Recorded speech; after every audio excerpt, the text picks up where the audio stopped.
Wuthering Waves just dropped a brand new gameplay mechanic coming in version 1.4, and oh man does it look good. We're 2 weeks out from Camellia finally being playable, but the devs once again keep cooking, bringing QLO changes, optimizations, and of course, this brand new gameplay mechanic that we're going to talk about right now. I'm Coach of Creations, I'd read it so you don't have to. Leave a like and subscribe, and let's dive right into what's coming into Wuthering Waves 1.4.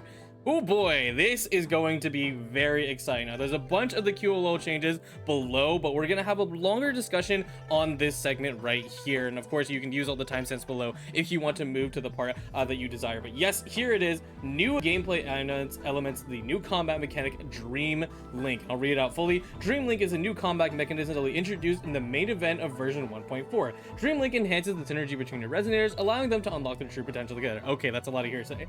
When certain conditions align during combat, Dream Link will activate, dramatically amplifying your team's combat power. Now, we have a bunch of stuff that I want to slowly analyze over time, but just this cut in, this frame right here, yeah, you can say whatever reference to any game, Persona 5, Fire Emblem, but who cares? It looks really cool. Now, the big problem is that we have to figure out what it actually is, and I went ahead and pulled it up in video format right here. It's a little lower quality, so it's a little hard to see, but we'll do our best to read through the frames, right?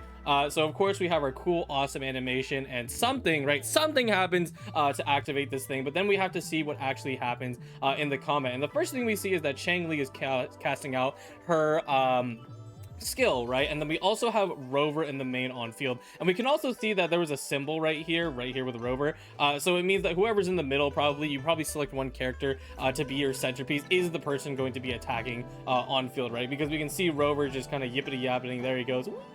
But yes, so first we see Chang Li initiate a skill, and then afterwards they have a little bit of a cooldown, and then she does her fifth basic in the air. It's fifth or fourth basic, but those who play Chang Li do know is that is True Sight, or it'll give you a stack of True Sight, which is, you know, quintessential to actually getting her meter up, right? And it's very hard to see in this like 480 video. I'm very sorry for the quality, but it's what is available to us, so oh well. But you'd think that Yinlin's thing is the mark, which is her thing that you get from her 2-tap skill and or her liberation, but that's not the case actually. If you look very closely, you can see that the doll, we gotta go for a few frames. What is it? It's right here. This and this are zap string. It's usually just doing some attacks here and there, which is a little strange. I expected, you know, at first maybe Yinlin's doing her original plunging attack from the first beta, but now they probably wouldn't bring that back, considering they removed it in the game in the first place. But yeah, it's a little easier to see in the GIF, and we'll pop back to that. But yeah, this happens twice over. Yeah, here it is, zap string. You can see they're doing a few attacks here, and then Rover, of course, is doing a normal basic attack sequence. Now, I assume Rover is being controlled just on base how this works, because you know, obviously the two other characters are hands off, you don't do anything with them, but most likely you know, unless there is inputs, that's insane. I don't know how you're gonna manage that. You need some crazy actions per minute on that one. But yes, this happens in a sequence twice, because you can see happens again. Chang Li goes into True Sight Phoenix mode again, and then from there the combo just sort of ends, or really the GIF ends, and that's the extent of it. Now, that's interesting to see what it'll actually mean for the gameplay, because they talk about it later on, is that first this is going to be in the limited time event, probably in the Illusive realm, and then beyond that they plan to add it permanently. Now, we have to talk a little about that and why you know, that is really important, because I really want them to actually maybe take that back and use this patch as the experiment to see if this thing works. Because don't get me wrong, right? This looks awesome, okay? But the question is, how does it actually enhance gameplay? And I think Wuwa already has the correct idea with what it's trying to do, right? Because I already talked about what moves are being initiated in between, right? Yinlin is kind of a whatever, right? Maybe you just get the mark for free when you're doing this, but you know, someone like Chang Li is someone who you definitely want to talk about, because we have the subcategory of sort of sub, or you know, swap canceling damage DPSs, right? And that's a very important subclass inside Wuwan. You know what I mean? Basically is that you know, you can do a lot of your damage by swap canceling, or you know, forcibly switching your characters, you know, and having them do attacks, because all attacks in this game have a follow-through system where they'll go in regardless if you inputted it and then put it out. And this is really important for Chang Li, because her whole kit is based around swap canceling, right? And because she did 2 Phoenixes in here, that means she has 2 stacks of True Sight. And if you play the sequence node 0 Chang Li, or you know, just the only like normal Chang Li, you know that generating these true sight stacks is very difficult, or it requires a lot of time. And by using this mechanic, you could probably generate 2 more and then get another, Phoenix Burst, which is really important to her whole gameplay. And, we can definitely look at some of the other games to see, how they handle this kind of thing. And I was definitely surprised to see, how all the other games handle it. Now, of course, the first game that comes to mind, right, that handles this kind of thing is Persona 5. Come on, you know how it is. And it's specifically showing striker footage because it's obviously, an action game, not a turn-based game, so it's very close to it. But yeah, if we just press the play button here, right, the conditions to do this one were breaking the toughness meter. So you use your skills on the weakness, and then you go ahead, and then you can do an all-out attack, which you don't do anything specific, right? You just kind of go in, and it's a big bolt of damage, very similar to the main game, and then you get your cool cutscene, right? So that's definitely, the idea is there, but it's definitely not what the game is doing, because you also lose control over your characters, and it's a big fat cutscene, and then you throw right back in the action, which isn't the worst thing, but it's definitely cool. The next example that I wanted to show is what more people in the gacha space might look to immediately. And I know this is also a clip of this in PGR. Unfortunately, I couldn't fish it out. It's actually very hard to find this clip right here. But yes, this is the trio Bronya, Sealy, Kiana, which, the main 3 of HI3, where they have this combo team together. And then if they work all together and you unleash it correctly, you can do kind of a super duper burst attack, which is another thing I thought about, because I'm like, hey, definitely not similar to what they're doing, right? So you see Bronya throws out a bunch of missiles, Ryan slashes them, and then she throws up her thunder for Kiana to do the finishing blow. And that's definitely something that came to mind, but it does mostly incorporate the fact that it's a sequence of buttons and not something you do for free, right? Which is, that's the hard part to figure out what Wuthering Waves is trying to do with this mechanic, right? Is it liberation energy? Is it concerto energy? Is it breaking the toughness meter? We don't know, right? And it's very important to establish what mechanic that is, because that'll establish what you need to build, right? Because if you need concerto regen, then you need to equip weapons that give you concerto regen. If you need liberation energy, then you need to build more energy recharge. And if you're building toughness meter, well, then you need to build toughness meter, which you can't actually do. You need Wu Won Moon. Oh my god, Wu Won Moon meta, woo! But anyways, yeah, no. And the last one that I thought about that I think, once again, Wu Wa, where I think they're going the right direction, is Fire Emblem Three Houses Warriors, right? So, kind of looks like a critical cut in animation, but this is the important part, right? I'm gonna let it play out.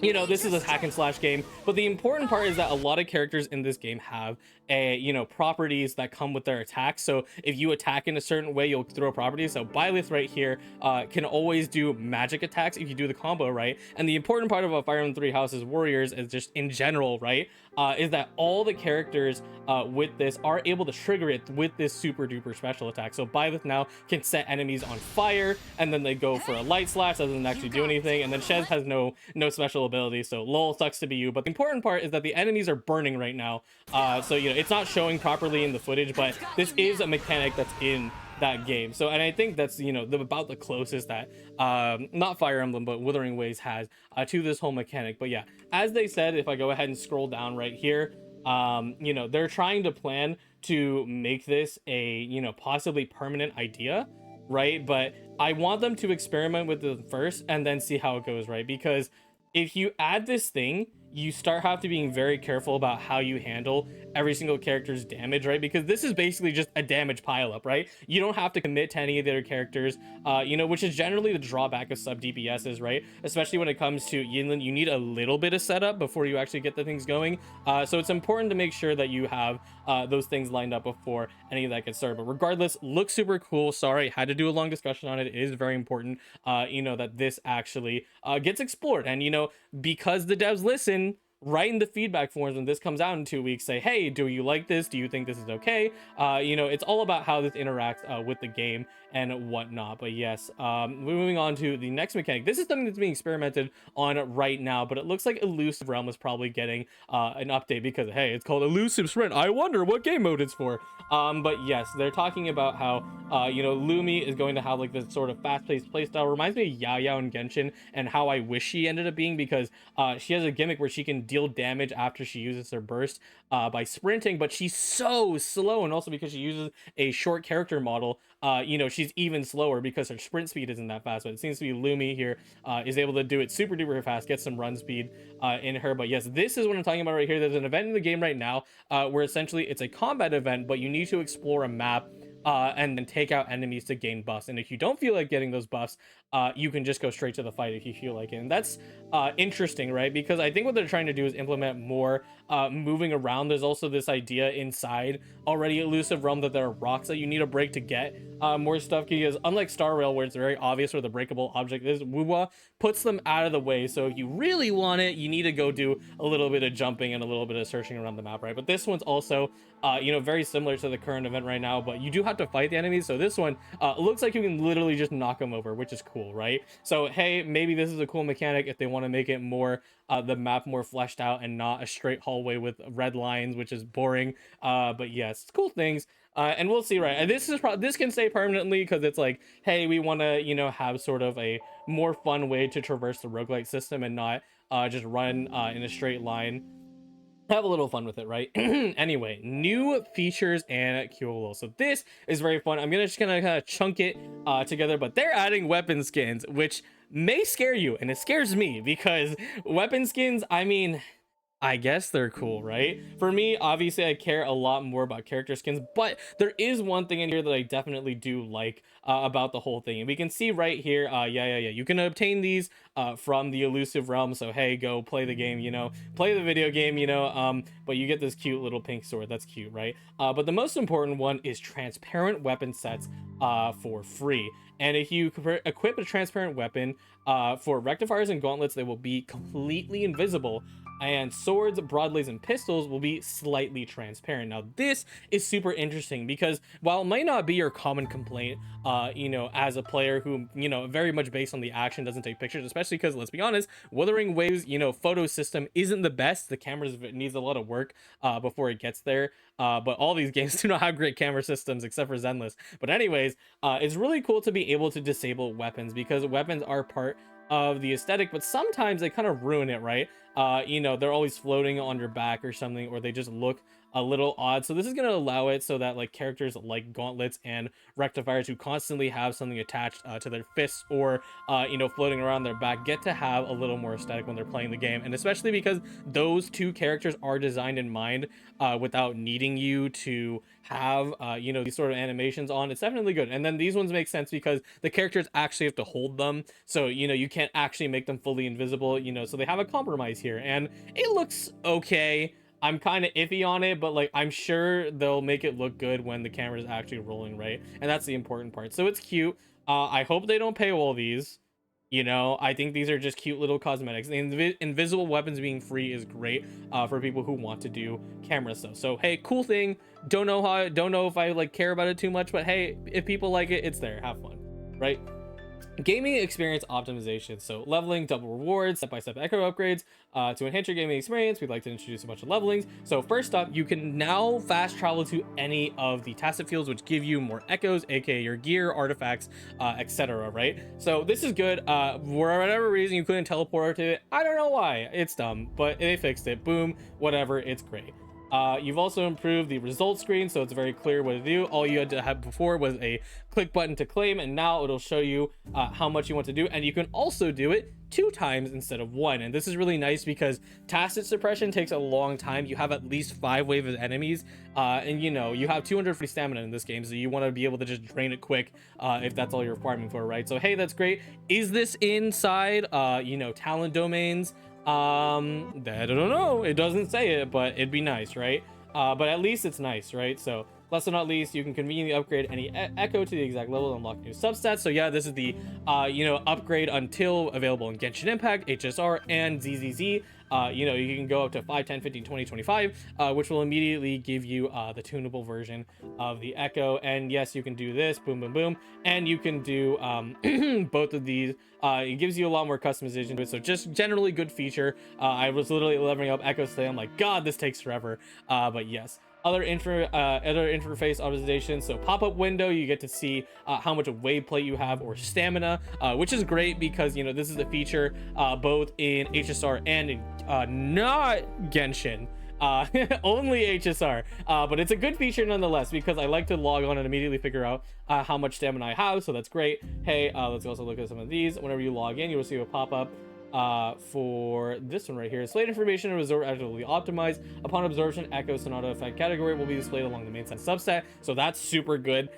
getting to see, because especially because the first substat doesn't matter in this game. A little weird, but hey, it is what it is, right? The important part is that you get the set and main stat available, so you don't have to constantly go in your inventory and scrape out what is actually happening, right? And in the last one, in the current version, adjusting your team lineup for entire adversity requires leaving and re-entering. Yes, this is a big problem. Just like Genshin Impact, oh boy, I do not like this feature.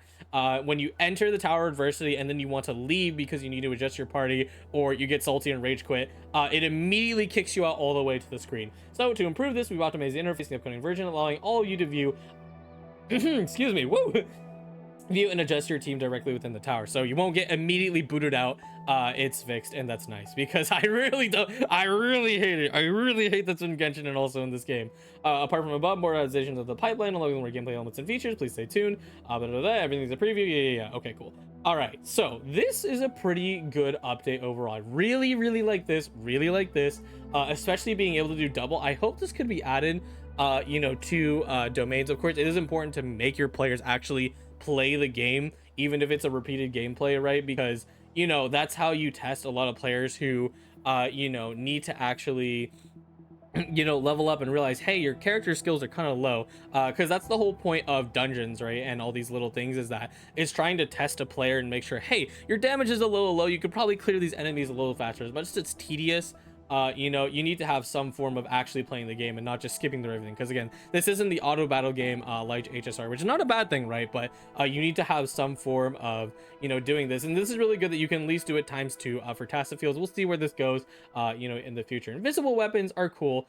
Getting to see some Lumi gameplay is nice 2 weeks early, and all this. But this one right here, this is the hottest topic, and I really want to know your guys' thoughts in the comments, because it's so important, because they're saying that they do want to add this as a permanent gameplay mechanic. And as long as it's implemented right, my whole take is that it needs to interact with how sub DPSs have their issues, and more importantly have some sort of condition that is not super duper obvious, right? Toughness meter is something that is not explored in this game, and where you basically just get to throw out so much damage in this one clip, right? Because especially that all these attacks are based off your character scaling, being able to use all these stats at one time and just kind of snowball right through could be a big problem if it's not handled right. But regardless, looks super cool. But please give your feedback, give your thoughts, and more importantly, experiment with this feature. It's super cool and is going to require a lot of dev work from the devs, because every single future character, if they add this, needs to have this animation that you saw right there, and needs to have something special, right? Because Yinlin's not even attacking here. It's Zapstring, and Zapstring does not have these animations in the game. Maybe from CBT1? Nah, not really. But yeah, you get the point, right? It's very important that main gameplay features are harsh tested and harshly critiqued by the community, because if they're permanent, it takes a lot of time. But that is all I have for the developer message. Sorry, very long discussion on that segment specifically, because it is super important that we talk about these things, right? And I really do love how it looks, and it's going to be a lot of fun when this stuff finally comes out. But yes, thank you all so much for watching. Here's all the other content. I know I've been kind of out for a while. Hopefully we get to do some Wuthering Waves week 4. Everything comes out. The update is coming very soon, so be ready for me to react to the special program, etc. But otherwise, I will be very excited to see Camellia in the next update, because after all, fates have long been intertwined. A thin barrier means nothing. My beloved seed of fate, my only opponent. We'll meet again soon.